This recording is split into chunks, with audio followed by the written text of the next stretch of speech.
Over 14 million people across Somalia, Ethiopia and Kenya are already on the verge of starvation. About half of them are children. This number will rise to 30 million by the end of 2022 if the rains continue to fail, prices continue to rise, and while leaders do not boost aid funding to meet the needs of people in crisis. Conflict, economic shocks and climate change have been driving mass displacement in Africa's Sahel for years. We have been reporting this for decades, and nothing seems to change, that Africa is a continent filled with calamities and catastrophe. Famine has nothing to do with having too many mouths to feed. The reality is much more complicated.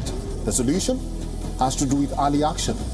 Well, this week on One Africa, we address and even confront the true sources of the unending hunger crises. I'm your host, Erik Njoka. Welcome to the show. Belgium's King Felipe ended his historic tour of the Democratic Republic of Congo. The king expressed his deepest regrets for the exploitation, racism and acts of violence during his country's colonization of the country, but stopped short of formally apologizing. DRC and Rwanda are former colonies of Belgium. The Belgian sovereign's visit was clouded by rebels from the M23 group, some 300 kilometers farther north, launching an assault on the strategic town of Bunagana. The dispute centers on Congo's accusation that Rwanda is actively supporting M23, which has been waging its most sustained offensive in Congo's eastern borderlands since capturing vast swathes of the territory in 2012 and 2013.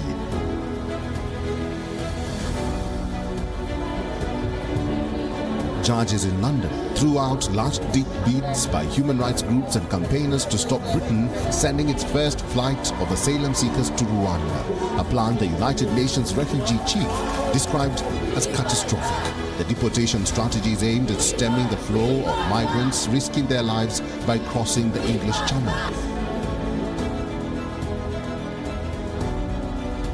A United Nations tribunal has ruled that a man alleged to be one of the main financiers of the 1994 genocide in Rwanda is fit to stand trial in The Hague, where he is currently detained. Felicien Kabuga is accused of funding and arming the Hutu militias who slaughtered some 800,000 ethnic Tutsis and moderate Hutus in the genocide.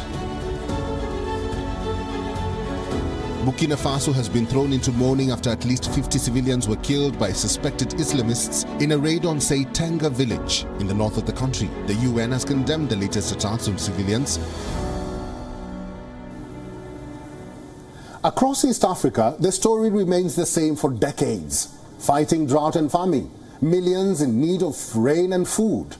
But how did it all start? And why is the continent stuck with the same narrative over the years? Our report this week looks at the history plagued by spells of dry season, the consequences, its impact, and what is being done to avert the crisis. We begin with a Kenyan story. Garissa, northern Kenya. A man has to forego his precious commodity and save a dehydrated wild animal.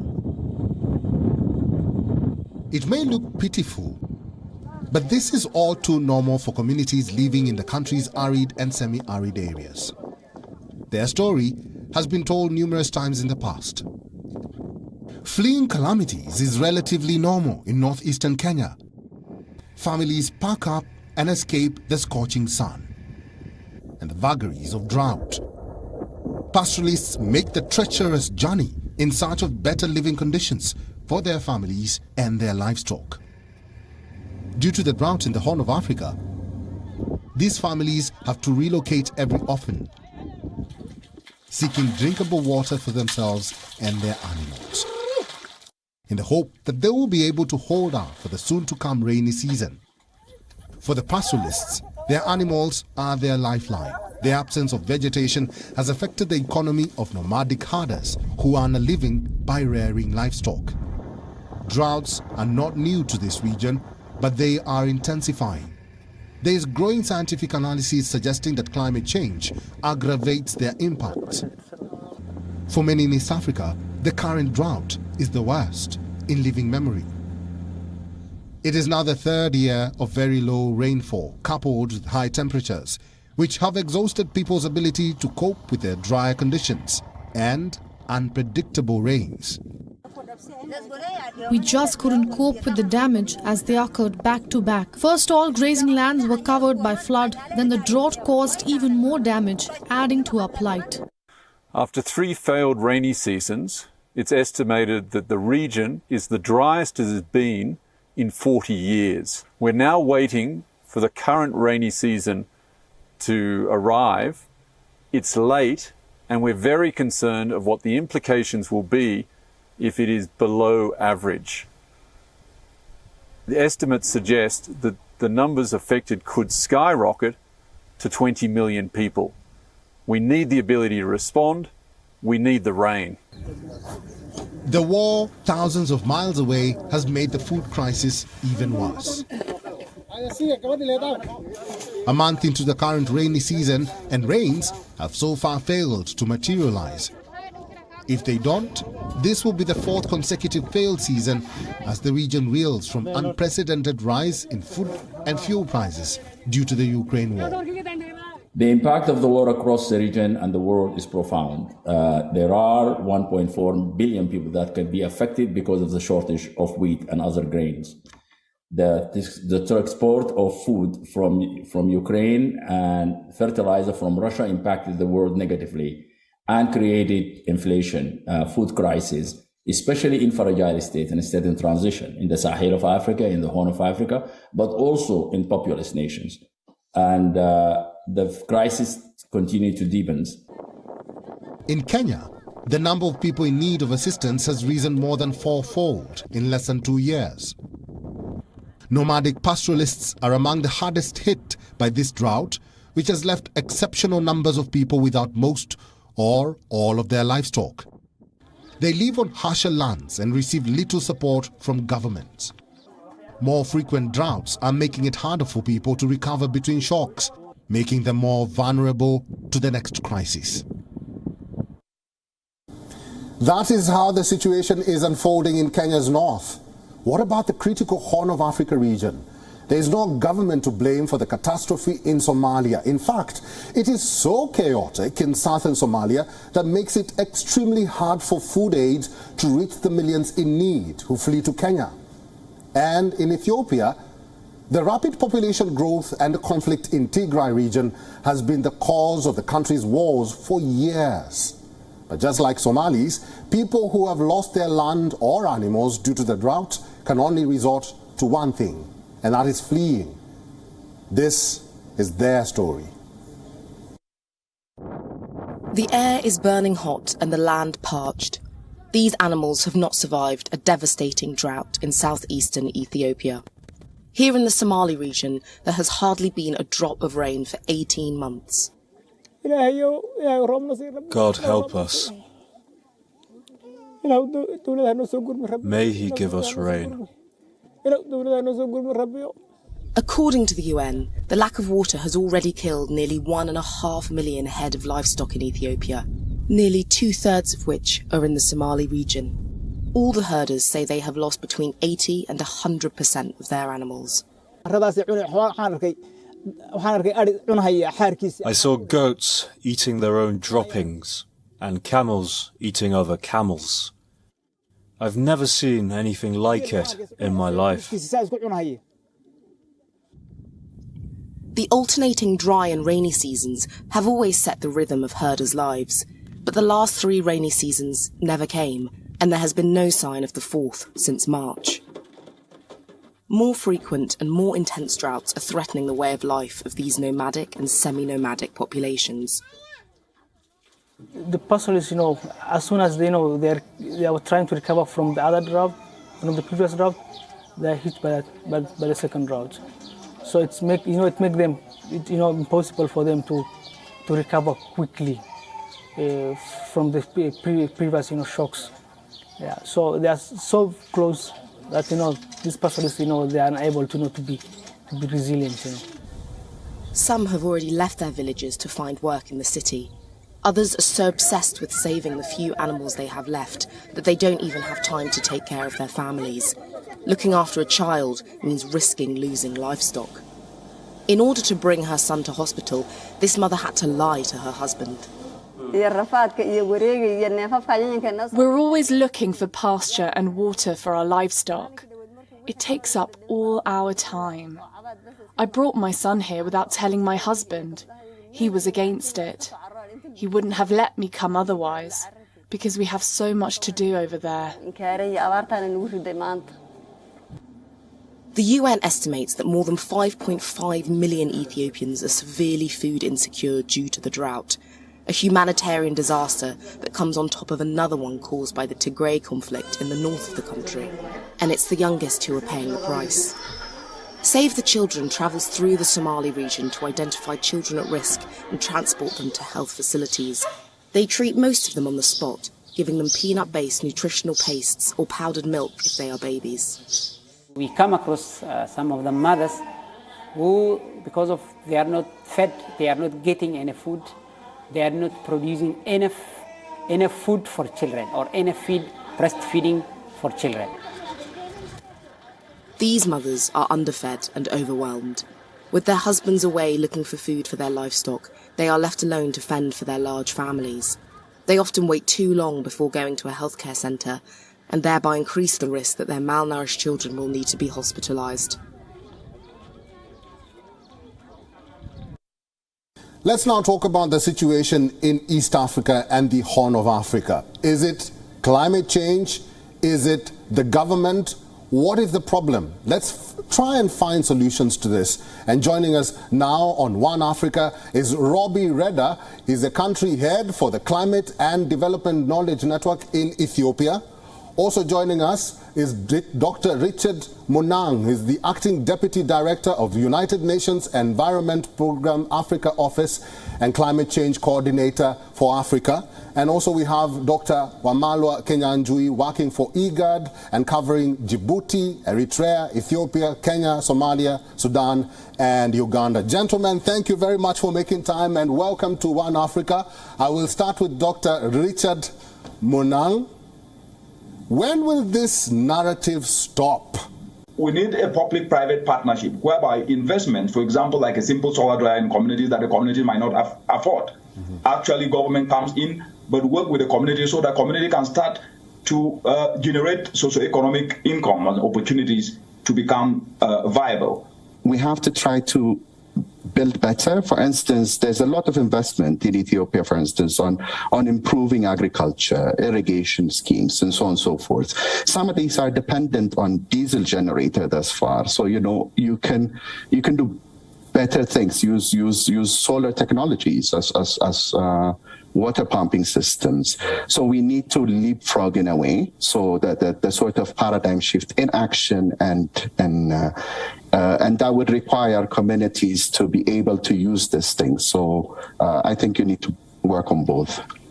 The Kenyan government has allocated 6.1 billion shillings or over $55 million to a 10-year financing program.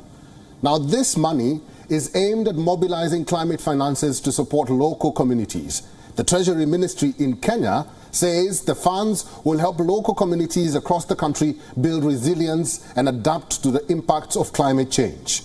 Going on to Somalia now, where the International Monetary Fund has prolonged support of nearly $400 million for Somalia and its extended credit facility to August 17th. Now, this is the situation in Somalia, and Somalia has to offset a $5 billion debt.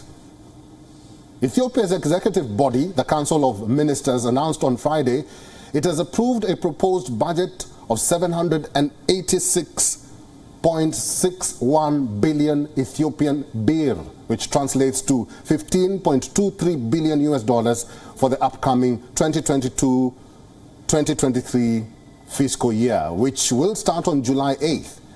Now, $4 billion has been set aside for implementation of sustainable development goals, and $230 million has been set aside for the federal government. Now, this is the situation in Ethiopia. Going back to our guests, and I will start with you, Dr.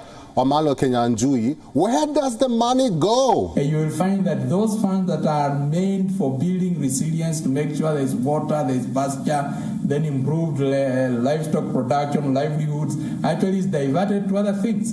And in countries like, say, Somalia, you will find that most of it is diverted into conflict that is ongoing there. In Ethiopia, the Tigray war, you will find that funds are also being diverted there. And the little that remains, as much as they try to build, like, say, animal feed reserves, you will find that it is a drop in the ocean looking at the big vulnerable communities that actually are affected by these cyclic droughts. What does the government need to do to improve their status and to improve the situation in some of these countries, including your own, Ethiopia? One thing that can really improve in this context is, that the level of community participation, moving away from the top-down approach to programs or mega project implementation, because there's a challenge there. Also, using funds strategically is important, ensuring that your interventions will result in and will allocate a lot more resource to come in. For instance, there are a number of other international climate change funds that countries can competitively access, like the Green Climate Fund. But I think this budgetary allocation, there's a lot of challenge and there's multiple needs, and funds can get diverted for other priorities that emerge as we go along. When will this catastrophe end? How can we control this situation? How can we avert this disaster? And how can we implement and use this money resourcefully in these countries? The best way to utilize resources so that at least we can build resilience of communities is to leverage on the structures that are actually accessible to these communities and are known by them. And across every country in the African continent, including the Horn of Africa, we have cooperatives, local cooperatives in which citizens and communities are actually engaged in. And it's high time that at least resources are channeled through these cooperatives, chamas or njangis, as they call in other parts of Africa, so that at least they can actually get down to those that matter. And unless we start leveraging these cooperative structures to be able to trace finance and also ensure accountability, tied to actions that can empower communities, we will actually be having difficulty. Let me just give a very practical example. As we speak today, 1.5 million livestock has been lost in Kenya and about 1.5 million in Somalia. That's about 300, that's about 3 million cattle. And this actually translates to costing about 600 million US dollars. If you are able to target these communities and actually leverage cooperatives to decentralize clean solutions like solar dryers for them to dry their meat, then you will actually be impacting those communities. So what needs to be done is to leverage structures, and this money should be leveraged as risk facilities so that they can de-risk local structures like cooperatives to ensure that money actually gets to those that matter, but focus on actions that can be regenerating income for the communities to build resilience. Gentlemen, we'll have to end it there. Thank you very much, Dr. Richard Munang, Dr. Wamalo Kenyan, and also Robbie Redder for your inputs today on WION The World is One. Yeah, thank you. It's just the beginning. That's what the first woman referee to officiate an AFCON match said. Little did she know that she would quickly rise to global stardom as the only woman in Africa to ever officiate a football match on the continent's soil. Rwandan-born Salima Mukansanga will write another history at this year's Men's FIFA World Cup in Qatar, and she and other 3 female colleagues will take charge of the matches. How did she reach here, and why is her story so outstanding? Find out in this next report.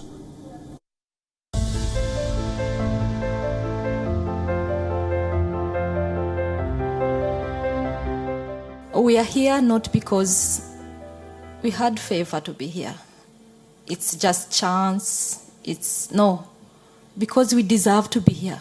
We have a background And from that background is passion. And from that passion is hard work. And from that hard work, this is the fruit. That's the voice of a woman who's come to be revered in the African continent. Yes, yes, yes. The first woman to referee an African Cup of Nations match is confident it will soon become normal to see a female official in charge at the biggest men's international tournament in Africa. This is the chance we get to start working hard and push and push and push now, because it's just the beginning. And then after this AFCON, maybe the next one is going to be another level. So it's just to keep pushing, and then this is the experience we get, and we got some feedback from our coaches. So now it's just working hard. It's not enough. Long way to go. But who is Salima Mukansanga? 33-year-old Mukansanga is Rwandese. She wanted to become a professional basketball player as a young girl, but she was told that she was not old enough to be part of an under-17 national side and will have to wait. So she turned to football. Salima came across an advertisement announcing football refereeing training and took her chance. A decision which put her on a path to becoming a pioneer. The first woman from Rwanda to officiate at a FIFA Women's World Cup, and now the first woman ever to officiate at the Men's Africa Cup of Nations in Cameroon. She was confident and radiated a pose and control in a game that ended 2-1 in favor of Zimbabweans. All cameras were on this young woman who brought seriousness to the pitch, and after officiating one game, Mukansanga returned to Rwanda as an icon. It's honor, it's a privilege, it's a pleasure to me, to the rest of women, African women referees. It's a moment, it's an opportunity we get now to open the door and to show that all women African, they are capable, they can reach to that stage. They can deliver what they know and what they have, and they are ready for the next. Now she's at the threshold of achieving another historic feat.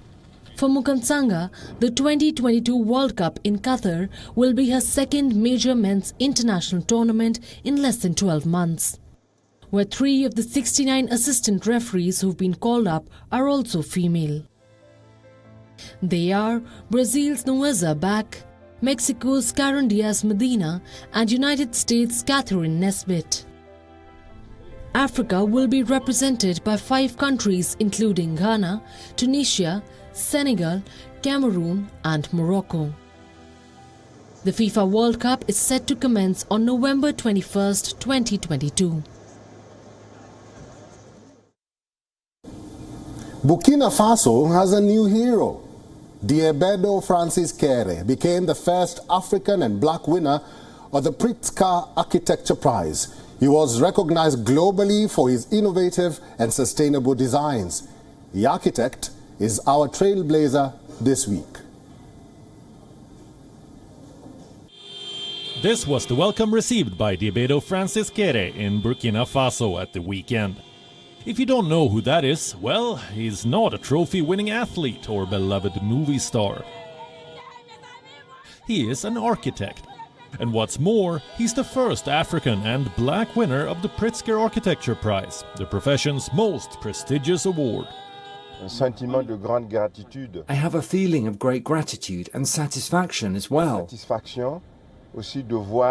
From seeing that all the efforts that we have produced together, the work that we did together is recognized, and that the people are proud of it, and realize that we did a good job. Kéré returned to his hometown on June 4th. Gando had no school when he was growing up there. The son of a village chief, he left at a young age to attend school in a nearby town, the first in his community to receive an education. Back where it all began, he visited 2 schools that he designed.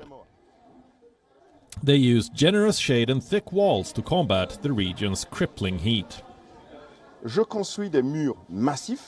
I build massive walls. A lot speak of thermal mass. But what happens is I build a ceiling on top and I create openings. Then I build a large roof like a treetop, and that roof protects the building against the weather. Mostly rainwater that could destroy the fragile soil walls. It also protects the walls against heat. As the first African to win the prize, he says he feels a responsibility that makes him think of the future. The challenges he sees include the climate and violent conflicts over remaining resources. The challenges also come from the growing population, cities that are growing, how to find solutions to create infrastructures. Kere splits his time between Burkina Faso and Germany, where he studied and established his practice.